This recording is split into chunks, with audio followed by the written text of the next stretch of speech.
નમસ્કાર, આજની ટોપ 10 ન્યૂઝમાં તમારું સ્વાગત છે. બિકાનેરના પવન વ્યાસે સર્જ્યો વર્લ્ડ રેકોર્ડ. 20 મિનિટમાં બાંધી 2025 ફૂટ લાંબી પાઘડી. 20મી જાન્યુઆરીએ ડોનાલ્ડ ટ્રમ્પ સત્તાવાર રીતે અમેરિકાના રાષ્ટ્રપ્રમુખની જવાબદારી સંભાળશે.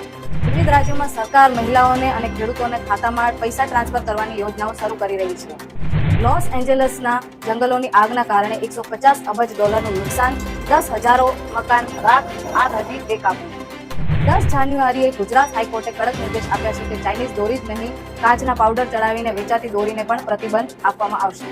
ભારત પાકિસ્તાન બોર્ડર પરથી મળ્યું અતિ દુર્લભ કીડી ખાવું. વન વિભાગે સેના સાથે મળી કર્યું રેસ્ક્યુ.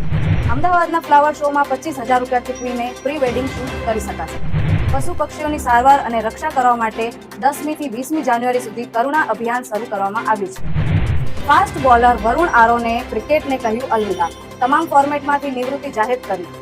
વડોદરા પોલીસ એક્શનમાં દોરી, માંજા, કાચ પાવડરનો ઉપયોગ કરતા 3 વેપારીની ધરપકડ. આવી અવનવી જાણકારી માટે જોડાયેલા રહો એસી ન્યૂઝ ગુજરાત સાથે. ધન્યવાદ. आज ही फॉलो करें ऐसी न्यूज़ गुजरात।